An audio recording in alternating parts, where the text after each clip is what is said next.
starts, as some of the best things do, not with a bang, but with a wobble.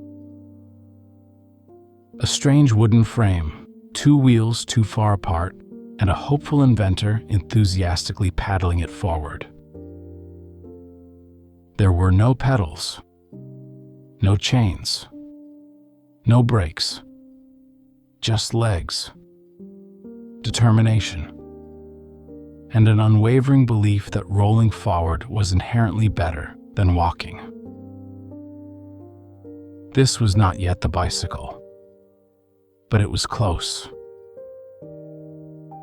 And from that quiet start, a hobby horse clattering gently down a dirt path, came one of the most enduring inventions of all time. An invention that didn't conquer continents, didn't launch empires, didn't roar or explode or shine. It just glided. A soft revolution, 2 wheels at a time. Welcome to Sleepy Journeys, the podcast designed to lull you into a peaceful slumber with soothing stories through time, places, and ideas. Whether you're winding down after a long day or simply looking for a peaceful escape, you're in the right place. My name's Jack, and I'm so happy to have you here with me.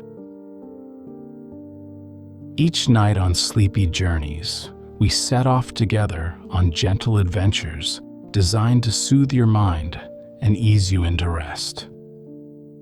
You'll find journeys through history, comforting fairy tales, myths and folklore, the wonders of science, fascinating inventions, inspiring famous figures, music history, and even calm explorations around the world. No matter where your curiosity takes you, there's a dreamy Sleepy Journeys show for you. And tonight, we're pedaling softly into the curious, charming, and quietly transformative tale of the bicycle. So, pull the covers close. Let the day slip behind you like a coat shrugged to the floor, and allow the past to roll gently into view. And just before we fully drift off, if you're enjoying Sleepy Journeys, go ahead and tap follow or subscribe on whatever platform you're joining me on. That way, you won't miss any of our upcoming sleepy adventures. And let us know in the comments where in the world you're listening from and what time it is there. It's always fascinating to see who's joining us. Now, take a deep breath and let's begin. There's no need to steer. No need to pedal. I'll do the guiding. You just glide with me. Close your eyes and imagine the early morning sun spilling across a quiet lane. Trees bow gently overhead, dappling the path in soft patches of light. The only sound is the faint whir of rubber over gravel, the tick of spokes turning slowly, and the soft whisper of wind through spokes. You are riding a bicycle, steady, smooth, and free. It carries you forward with no engine but your breath, no fuel but your legs, no noise but the peaceful rhythm of motion. There's a balance to it, a symmetry, a simple harmony that speaks to something deep in us, a longing for movement, for control, for quiet freedom. The bicycle has always had a kind of magic about it.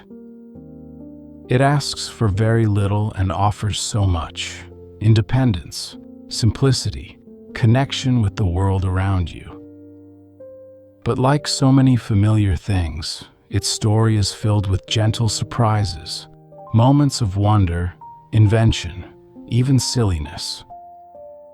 It didn't begin as the sleek machine we know today. It started, like many inventions, as an idea just barely in balance. In the pages of history, the bicycle glides quietly alongside major events. It doesn't shout for attention.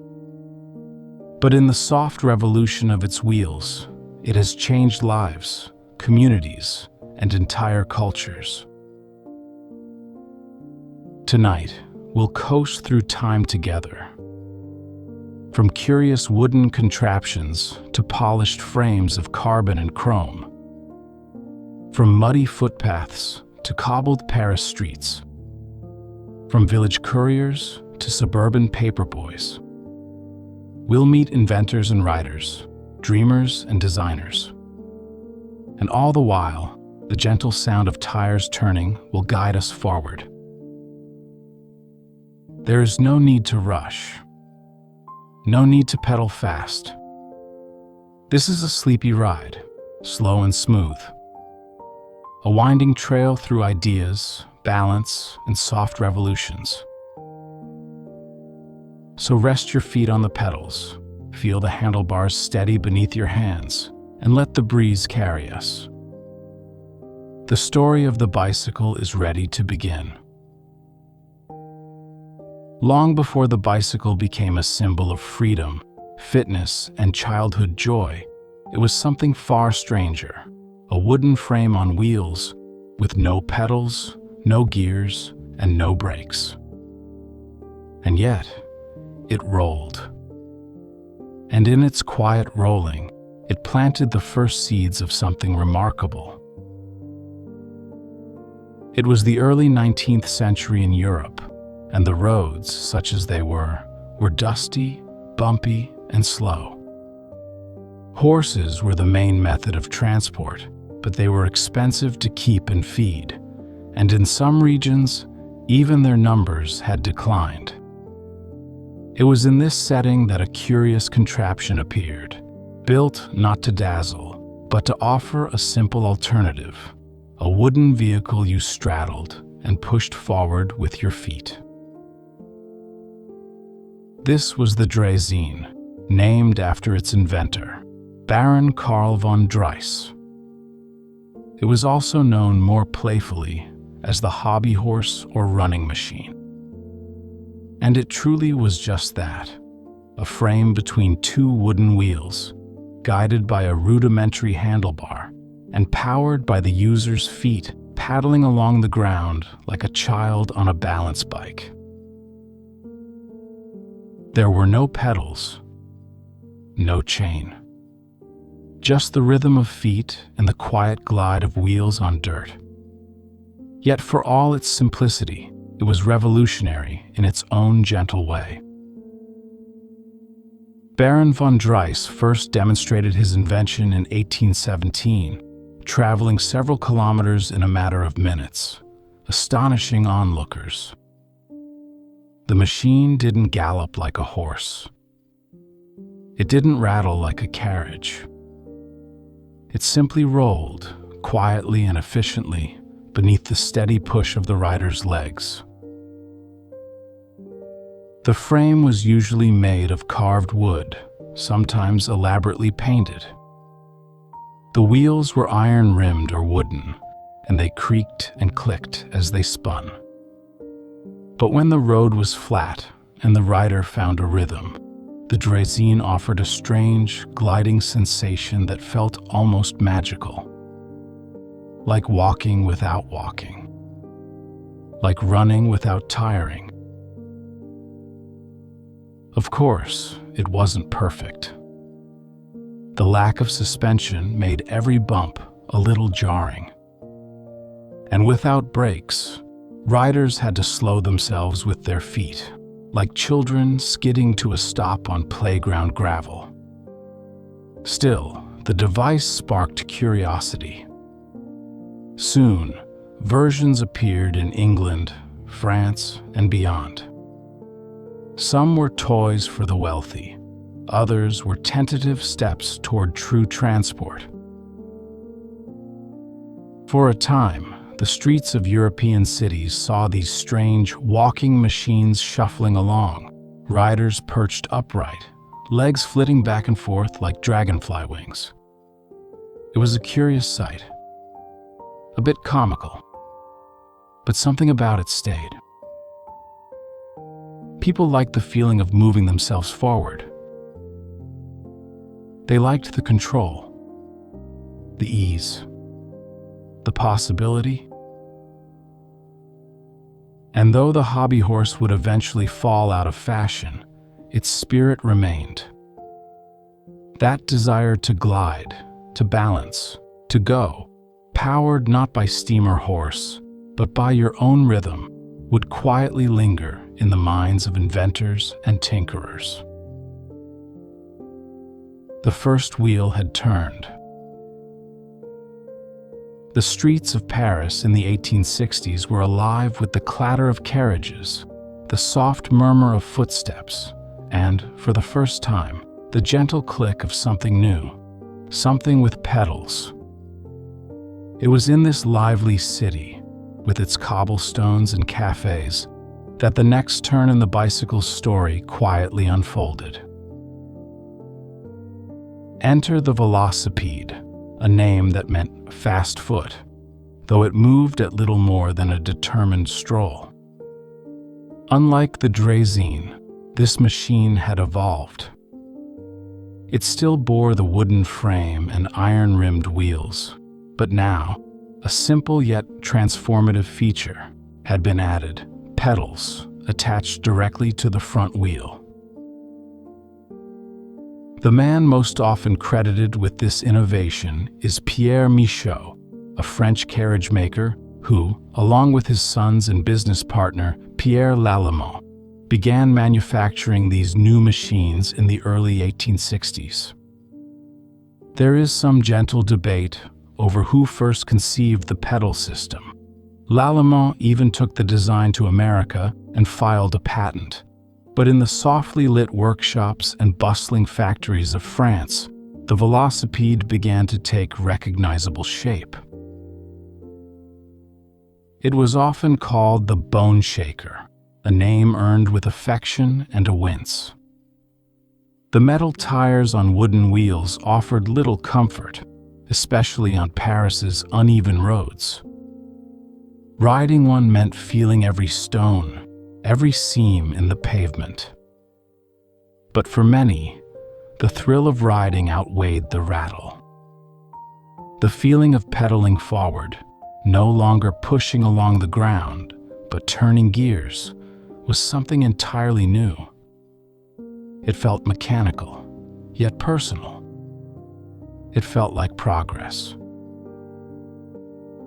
The velocipede was elegant in its way. Its frame was arched like a graceful bridge. The handlebars curved like the branches of a willow. And when someone rode past, a woman in a flowing skirt, a gentleman tipping his hat, heads turned. Not just because the machine was novel, but because it looked like the future. Soon, riding schools opened. Parks welcomed these mechanical horses, and fashionable Parisians, always intrigued by the new, took to them with curiosity. Velocipede races were held, and exhibitions showcased their potential. For a moment, they were the toast of the town. But as quickly as the fad had arrived, it faded. The bone shaker, though charming, was uncomfortable. The streets were unforgiving, and the novelty wore thin in some circles. Yet the idea that one could pedal, steer, balance, and glide all on their own had taken root. It was no longer a dream or an experiment. It was a possibility. The velocipede had transformed the two-wheeled oddity into something purposeful, something closer to a bicycle. And even as styles changed and interest briefly waned, the concept was quietly finding its way into workshops and minds across Europe. The wheels, now guided by pedals, kept turning. and something smoother was just around the bend. As the bicycle evolved from curious novelty to genuine mode of transport, its form began to stretch, literally. The wheels grew taller, the ride higher, and the image of a lone rider perched atop a giant front wheel, balancing with surprising grace, became one of the most iconic sights of the late 19th century. But before the towering silhouette of the penny farthing appeared, there was still the bone shaker, an awkward but charming bridge between walking machines and true bicycles. It clattered along cobblestones with its iron-rimmed wheels and heavy wooden frame, jolting its rider with every bump. Yet despite its discomfort, the bone shaker introduced a new relationship between person and machine. One no longer just about novelty, but about motion. Inventors and engineers, fascinated by the possibilities, began to wonder, could this ride be made smoother, faster, more elegant? In England, where the industrial spirit was blooming and the streets a mix of carriages and careful pedestrians, that question led to a bold answer. Designers increased the size of the front wheel, connecting the pedals directly to its hub. The larger the wheel, the farther one could travel with a single pedal turn. This wasn't just efficiency, it was grace, at least in theory. Thus was born the penny farthing, named after two coins, the large penny representing the front wheel, and the small farthing the rear. The nickname captured both its shape and its odd charm. These bicycles, often gleaming with polished metal frames and spindly spokes, became a symbol of daring and adventure. Mounting one required skill and confidence. A small step behind the seat helped riders climb up, but balance was crucial.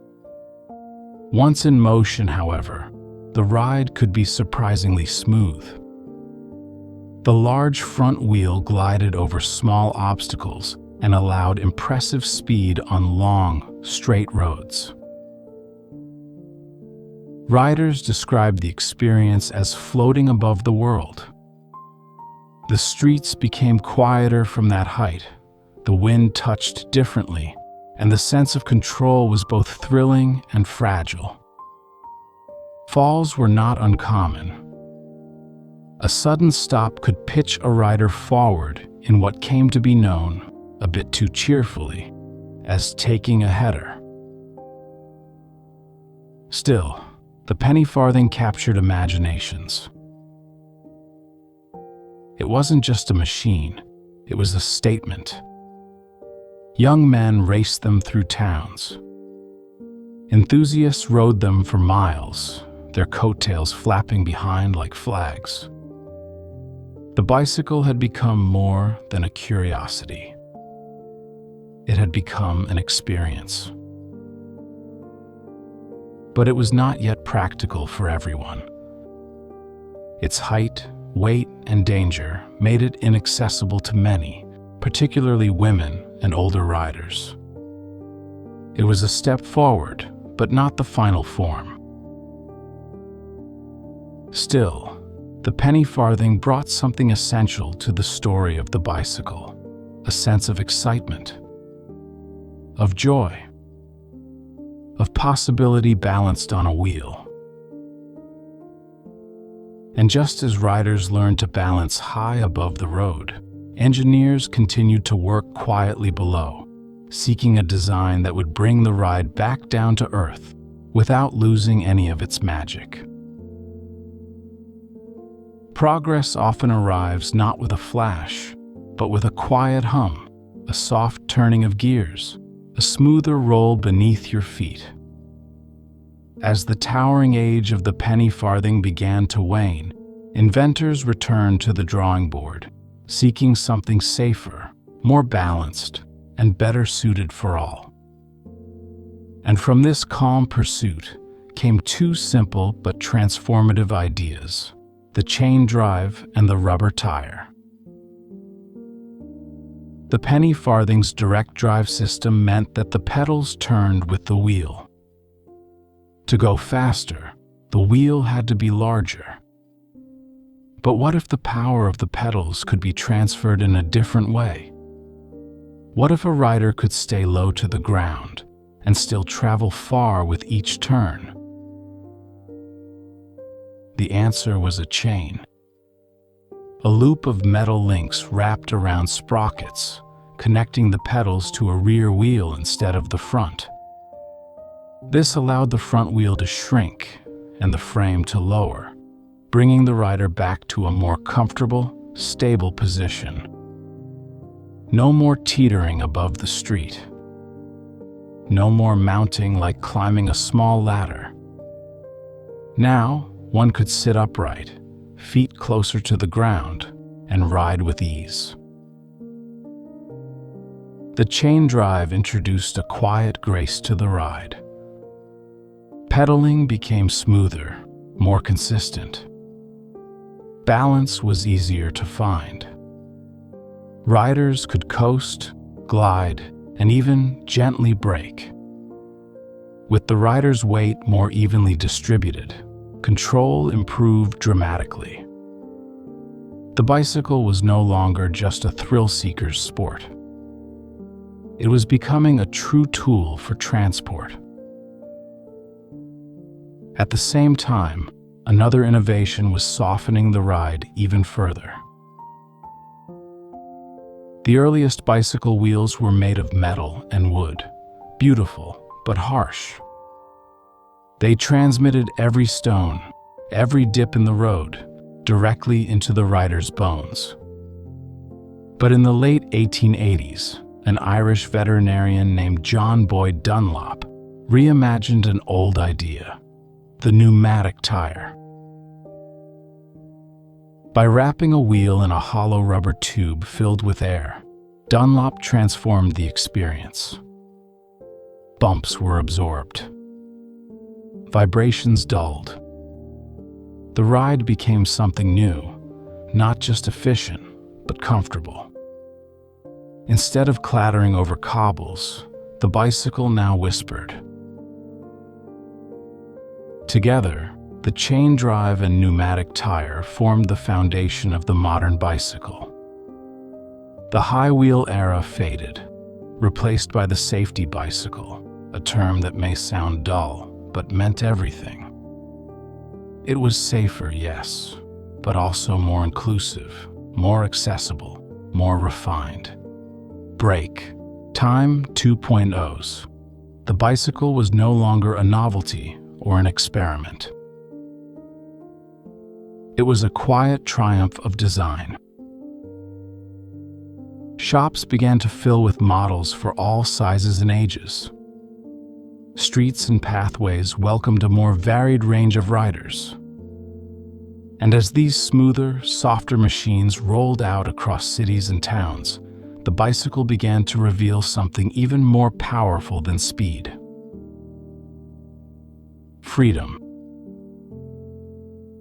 Not loud, not rushed, but personal, peaceful, and within reach. By the closing years of the 19th century, the bicycle had quietly rolled its way into homes, hearts, and daily routines. No longer just a curiosity for the daring or wealthy, it had become something wonderfully ordinary. And in that ordinariness, something extraordinary happened. The bicycle became a part of people's lives. This was the beginning of what many call the golden age of cycling. Thanks to the safety bicycle's lower frame, chain drive, and rubber tires, riding was now smoother and safer for almost everyone. Manufacturers responded with energy and elegance, crafting new models not as one-size-fits-all devices, but tailored to different heights, ages, and needs. Bicycle shops opened in towns big and small. Catalogs offered pages of gleaming frames and graceful spokes. Advertisements depicted families cycling together. Fathers in tall hats, women in long dresses, children perched on small saddles with bells ringing merrily. The affordability of bicycles also began to shift. Mass production techniques, refined during the industrial boom, meant bicycles could be made more efficiently and sold for less. What had once been a symbol of luxury or novelty was now something within reach. A tool, a toy, a way to work, a way to wander.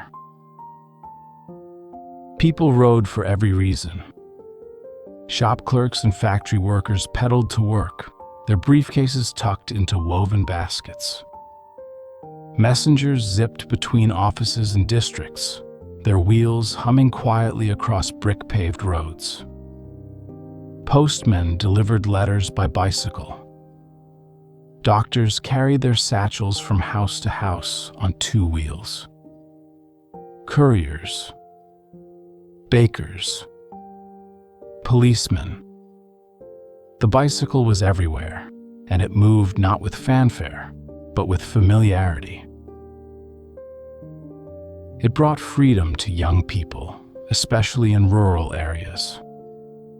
Where once a child might be limited to the nearest field or neighbor's porch, a bicycle could carry them beyond, into towns, woods, and new adventures.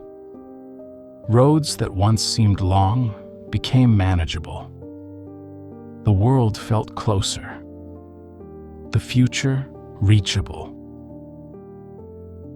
Cities began to respond to the change. Paths were widened. Streets were swept. Maps started to show preferred cycling routes.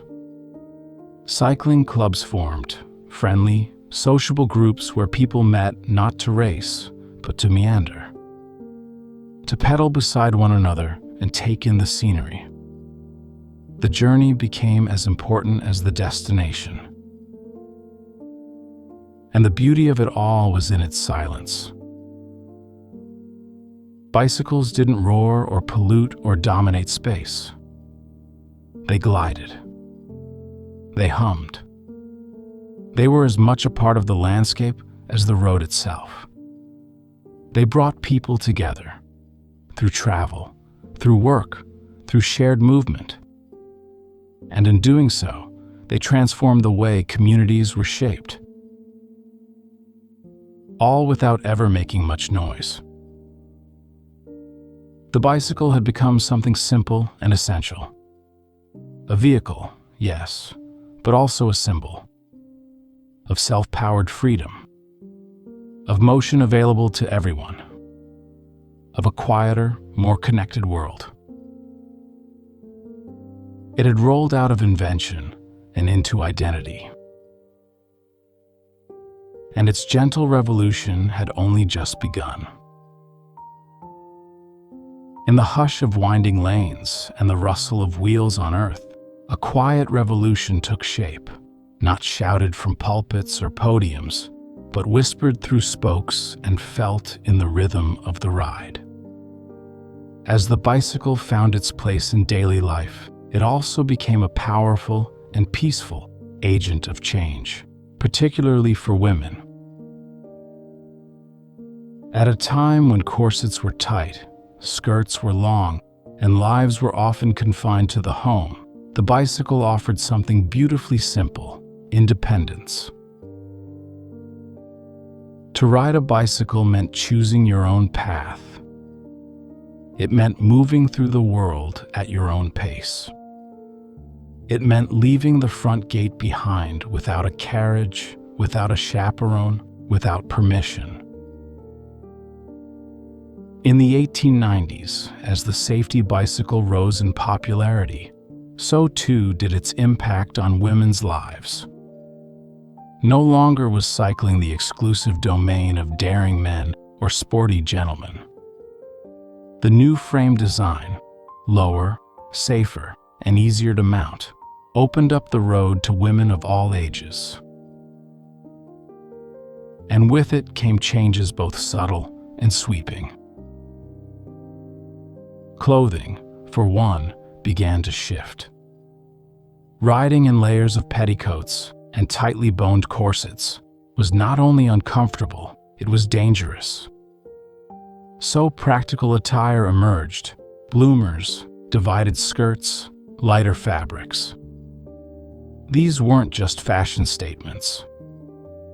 They were expressions of practicality, of motion, of possibility. The act of cycling itself encouraged physical strength, posture, and confidence. Women who had previously been told to move quietly, to remain indoors, to travel only when accompanied, now found themselves coasting along country paths, wind in their hair, the horizon their own to chase. And the bicycle did something else. It offered solitude. A chance to think, to reflect, to exist outside the usual roles and routines. It gave women time alone with their thoughts and a physical connection to freedom. Prominent figures of the time took notice. Susan B. Anthony famously remarked that the bicycle had done more to emancipate women than anything else in the world. She wasn't exaggerating. The humble bicycle became a symbol of a shifting world, one where women could claim space, on the road, in public, in life. Magazines and newspapers of the era reflected the moment. Some decried the supposed dangers of cycling for women, warning against bicycle face and inappropriate behavior. But many more celebrated the activity as wholesome, healthful, and forward-looking. Images of women cycling, smiling, strong, poised, became common in posters and advertisements. And even for those who never considered themselves part of a larger movement, the experience was quietly transformative. It wasn't just about protest. It was about motion, about balance, about the simple joy of gliding forward under your own power. The bicycle asked nothing of its rider but a gentle push. And in return, it gave back freedom, not just in miles, but in meaning. For women at the turn of the century, the bicycle was more than transportation. It was liberation on two wheels. And it still rolls forward, carrying that same quiet spirit today. The bicycle, so simple in form, carried within it the power to adapt, to travel, to belong. And as it rolled beyond European streets and American towns, it found new purpose in new places, each continent welcoming it in its own way, shaping it to fit its rhythm, its needs, its terrain. In Asia, bicycles became lifelines. In the narrow alleys of cities like Beijing and Hanoi, they wove through daily life with quiet regularity. In the early and mid-20th century, long before cars became widespread, the bicycle served as the primary form of transport. In China, rows upon rows of cyclists filled the streets, riding to markets, schools, and factories. It was not a luxury item. It was a necessity. Durable, efficient, and economical. Manufacturers designed sturdy models that could carry not just people, but whole families, bundles of goods, or crates of produce. Bikes were modified with baskets, seats, even side carts. Entire small businesses moved by pedal power. Tailors, vendors, and postal workers glided gently from door to door.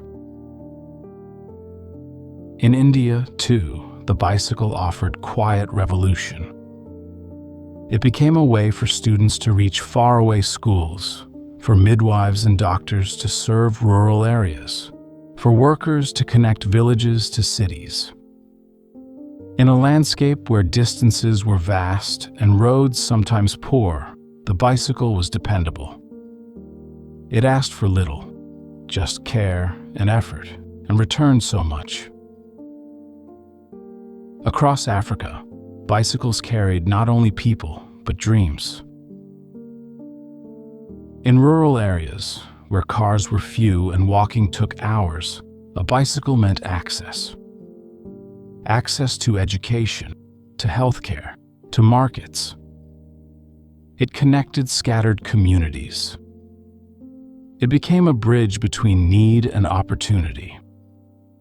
Organizations began distributing bicycles as tools of empowerment. And over time, cycling grew not just as a means of transport, but as an identity, a way to move forward, gently and freely. In South America, bicycles curved through colorful towns and along vast coastlines. In Colombia, Peru, and Brazil, bicycles served as both daily tools and sporting inspiration. Winding mountain trails became tests of endurance. Coastal roads became the backdrop to leisurely rides. And in cities with bustling traffic, the bike remained a quiet alternative, threading between buses and scooters like a whispered poem in the noise.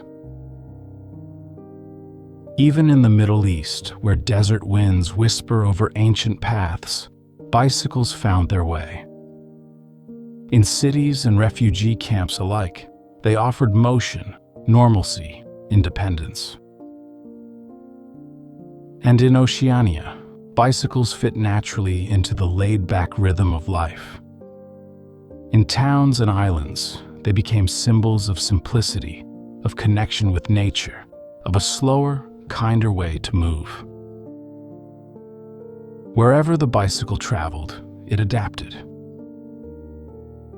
It wore the dust of different lands. It learned new tasks. It carried rice, water, flowers, books. It taught balance in 1,000 languages. And it remained, always, the same at heart. 2 wheels, 1 path, infinite journeys. And though it never needed to speak, the bicycle quietly said the same thing wherever it went. I will take you there. Just ride. Not every bicycle is built for adventure. Not every ride leads far. But in the soft routines of daily life, the bicycle has found perhaps its truest home, as a gentle, steady companion moving through the rhythms of the everyday. It waits patiently by garden gates and in hallway corners. It leans against fences, rests beside doorways, and hums quietly as it's wheeled from garage to sidewalk. The bicycle is never in a rush. It is always ready, always there. In towns and cities across the world, it carries its riders not on epic journeys, but on familiar ones: morning commutes, weekend errands, visits to friends, quiet loops through parks at sunset. It holds groceries in woven baskets, delivers books tucked under arms, brings children to school, and follows them home again. The bicycle fits into life as seamlessly as a favorite coat. It's always at the right pace. Not too fast to miss things, not so slow that the world feels out of reach. It brings us closer, to neighborhoods, to the seasons, to the simple rhythm of movement. Riding through a familiar street, you feel the wind shift as you turn a corner. Notice the blossoms blooming where yesterday there were none. Hear the birds' song more clearly than you would through a windshield. It brings attention gently back to the present. For many, the bicycle is not a special event. It's part of the fabric of each day. In Amsterdam, Copenhagen, Kyoto, and countless other places, bikes outnumber cars. People pedal in suits and sneakers, in scarves and sandals. Children ride in little boxes at the front. Parents ride with bags slung across their shoulders, ringing their bells at crosswalks. There's something dignified in the daily ride, something peaceful in the ritual. It doesn't require performance, just presence. And beyond the commute, the bicycle shows up for the quieter parts of life too. A twilight ride after dinner, the air still warm. A meander through autumn leaves, soft and amber under your tires. A trip to the library. A ride with no destination, just to move, to breathe, to feel the path beneath your wheels. For older riders, it brings back memories. For young ones, it begins them. And for everyone, it's a reminder that joy doesn't have to be loud. It can be the feeling of coasting down a familiar street, hands steady, heart light. Even as technology advances and the world becomes busier, the bicycle remains beautifully unchanged in its essence. Quiet, trustworthy, free. It asks for so little and gives so much. Not all bicycles are meant for errands and evening rides.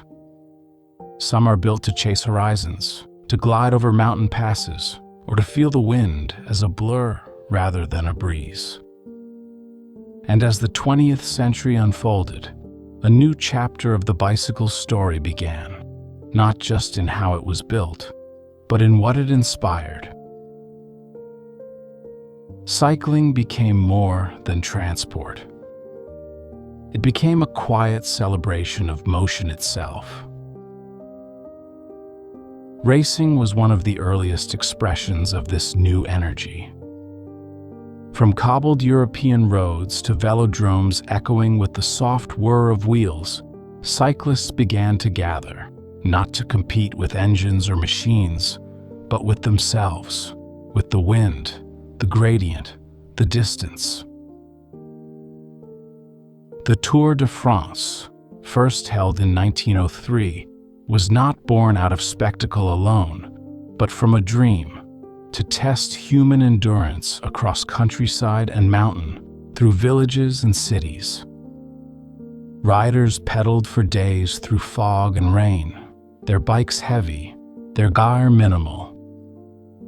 They wore wool and leather, carried spare tires across their shoulders, and pedaled through both pain and poetry. Even for those who never raced, cycling tours became a gentle way to discover the world. Long-distance journeys across rolling hills, quiet coastlines, or forested trails invited riders into landscapes rarely seen by car or train. Touring was never about speed. It was about immersion. The soft rhythm of pedal strokes, the steady breath, the curve of the earth rising to meet each turn. Bicycles evolved for these purposes: lighter frames, curved handlebars, narrow tires, gears that clicked into place with satisfying subtlety. The machines became more responsive, but never lost their soul. A good touring bike didn't just carry weight. It carried story. Recreational cycling blossomed as well. Sunday riders, clubs that met not to race, but to meander. Family rides along country lanes, with picnic baskets strapped to the rear and thermoses of tea tucked into saddlebags. These were moments not of competition, but of connection. And through all of it, the joy of motion remained the same. There is something deeply grounding about the feeling of a ride in full flow, when the gears hum in harmony, when your legs and lungs move in rhythm, when the road stretches out just enough to make you wonder what's beyond the next bend. Cycling, in this sense, became meditation. Even at speed, even in exertion, the mind cleared. The world sharpened. There was no noise, no need to explain. Just movement. In every part of the world, riders found themselves not in grand arenas, but in the quiet moments between turns. In the breath between hills. Break, time, one news. In the hush of morning fog, lifting over fields. In the click of a shoe, meeting a pedal. The bicycle had become more than useful. It had become joyful. And it rolled on. In a world that grows busier and more compact by the day, the bicycle has proven its quiet genius, not by growing louder, but by becoming more adaptable. And in this age of technology and movement, new forms of the bicycle have unfolded, quite literally, offering fresh ways to glide through the world with ease and elegance. One of the cleverest of these innovations is the folding bicycle. At first glance, a folding bike seems almost magical. Its frame bends, its wheels collapse inward, its handlebars lower, and all of it happens with a soft click, a turn of a lever, a smooth hinge designed not for show, but for seamlessness. Within moments, what was once a full-sized ride becomes a compact bundle you can carry onto a train, tuck beneath a desk, or wheel through a narrow corridor. The beauty of the folding frame isn't speed. It's possibility. It allows for movement without confinement, for journeys that include buses and staircases and elevators. It's the bike that fits into life like a puzzle piece, always ready, never in the way. And riders have embraced them. In cities from Tokyo to London, folding bikes appear and vanish like little secrets, slipping from sidewalks to subways to office corners with barely a whisper. They are a soft answer to hard commutes, a practical kind of poetry.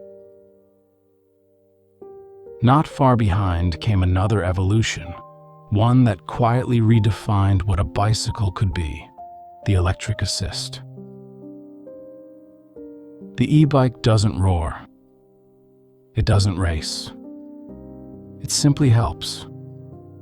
A small, nearly silent motor adds power when you need it, up hills, against wind, when the legs grow tired.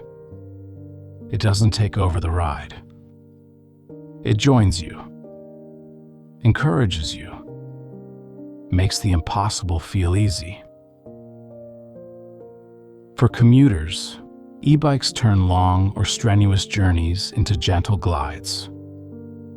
For older riders, they restore the freedom once taken for granted. For those carrying cargo, kids, or just a backpack full of groceries, they add a little push without altering the essence of the ride.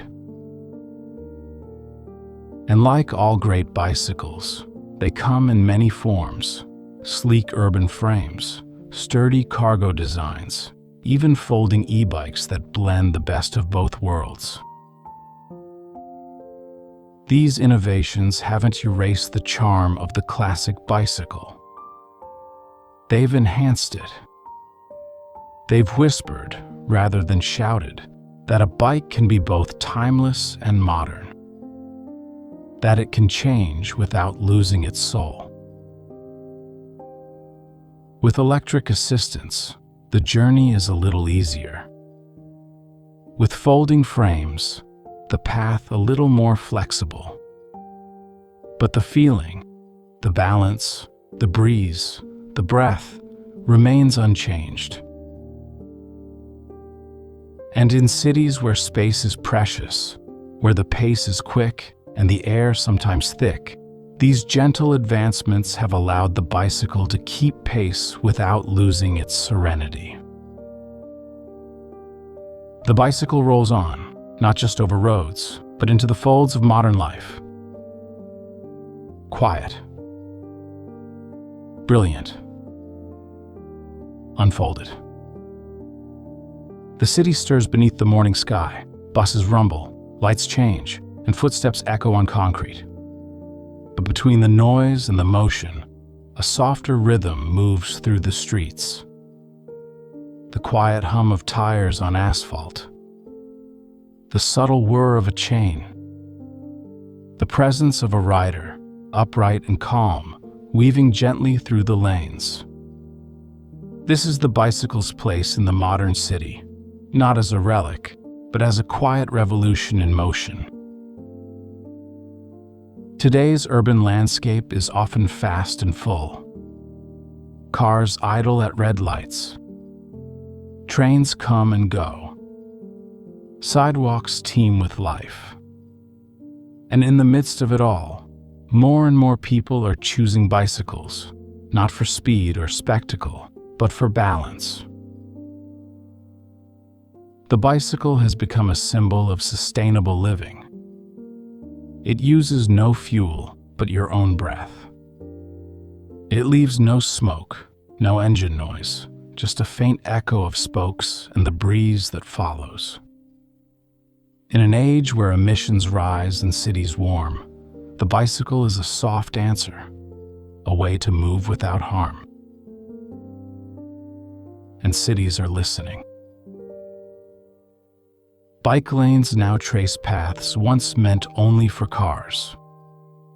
Greenways stretch along rivers and railway corridors, offering safe, peaceful routes through concrete sprawl. Public bike share programs dot sidewalks, bright rows of ready wheels, unlocked with the tap of a phone, ridden for moments of ease. Commuters roll past traffic jams. Office workers arrive refreshed, not frazzled. Students ride through morning fog, backpacks bouncing softly with each pedal stroke. For some, the ride is short, a few blocks between home and work. For others, it's a daily journey of several miles, a time to think, to breathe, to watch the city unfold. Even in winter's chill or summer's heat, the bicycle endures. Riders don gloves, scarves, or wide-brimmed hats and continue. Because the rhythm is comforting. The motion, reliable. And the feeling, moving through the world under your own power, remains as quietly thrilling as ever. Urban planners now speak of bikeable cities, of human-scale infrastructure, of places where people come first. In these cities, the bicycle is no longer fringe or novelty. It's part of the bloodstream. And the impact reaches further. A single rider replaces a car. A line of riders reduces congestion. A city that pedals becomes quieter, cleaner, more connected. Neighborhoods feel closer. Storefronts more visible. People more present. It's a transformation not powered by politics or industry, but by motion. by people choosing 2 wheels instead of 4, choosing quiet over noise, choosing to arrive not only at a destination, but in a better state of mind. The green commuter is not flashy. They ride in rhythm with the world. And as the city moves around them, they drift through like a leaf on a soft current, graceful, silent, and endlessly forward. There's a moment on every ride, quiet, fleeting, when everything aligns. The road smooths beneath your wheels, your legs find a rhythm, your breath settles. The world narrows and expands all at once. You're not rushing toward anything. You're simply there, balanced, moving, free. It is in this moment that the bicycle becomes more than a machine. It becomes a meditation. In a world filled with screens, noise, and endless notifications, the bicycle offers something remarkably rare: simplicity. There are no engines to monitor, no glass to separate you from the air. Just the turn of the pedals, the sound of wind, and the feeling of space opening up around you. Each movement is deliberate but gentle. Each turn of the crank brings a little more calm. You are not speeding through life, you are gliding alongside it. Mindfulness on a bicycle doesn't require training. It happens naturally. The body is engaged, but not overwhelmed. The mind has room to wander, but not too far. You become aware of your surroundings in a way that's both focused and relaxed. The shape of the clouds, the flutter of leaves, the warmth of sunlight on your arms. Even the feel of your fingers curled around the handlebars becomes something soft, something steady. And perhaps that is the magic of the ride, the return to balance. Not just physical balance, though, that's part of it. But emotional balance, break, Time 1.0's mental balance. The kind that settles you. The kind that reminds you what stillness feels like, even as you move. Many riders don't cycle for miles or medals. They ride for the space it gives them. A morning loop to prepare for the day. An evening coast to let the worries fall behind. A quiet afternoon escape with no destination at all. Just pedals and path, time and breath. Even short rides can become sacred. A few blocks in silence. A turn through the park. A stretch of trail where the world hushes around you. These are not grand moments, but they are restorative ones. Like the space between notes in a song. Like the pause in a sentence that gives it meaning. Some bicycles are sleek and modern. Others are chipped and creaky. But each holds this same power. The power to ground you gently in the present. To remind you that joy can be simple. That movement doesn't always mean motion. Sometimes it just means being here.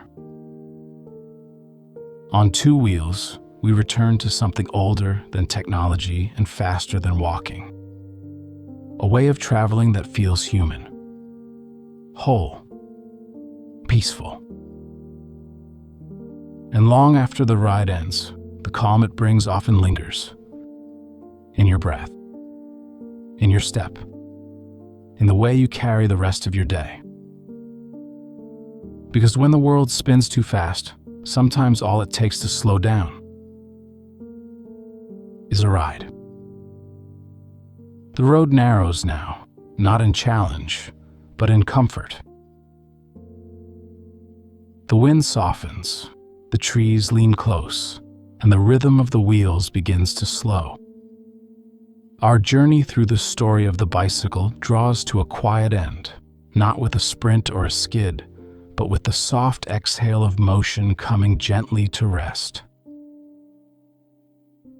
We began long ago, with wooden frames and curious feet paddling through cobbled streets. We balanced through bold designs and tall wheels, through clattering bone shakers and elegant touring frames. We pedaled past racing hearts, folded innovations, and softly humming motors. And all the while, the bicycle remained faithful to its essence, simple, smooth, and free. 2 wheels. 1 frame. A rhythm of movement that has touched nearly every corner of the world and nearly every kind of life. There is something timeless about the bicycle. In a world that often asks for speed and spectacle, it offers serenity. In a world filled with noise, it whispers. In a world shaped by complexity, it remains beautifully simple. The bicycle doesn't ask for much. A little air, a little care, a little time. And in return, it gives you freedom, presence, and the joyful reminder that you are enough to go where you need to go. Even now, if you listen closely, you might hear it. That quiet tick of spokes, that soft hum beneath your breath, that stillness that comes only when you've found your pace. Perhaps you remember your first ride, or perhaps your favorite ride. Perhaps you've only ever watched someone coast by and wondered about the feeling. That feeling is always waiting.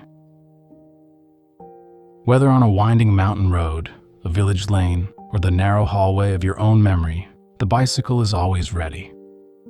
Steady beneath you, moving with you, reminding you to breathe, to balance, to continue gently.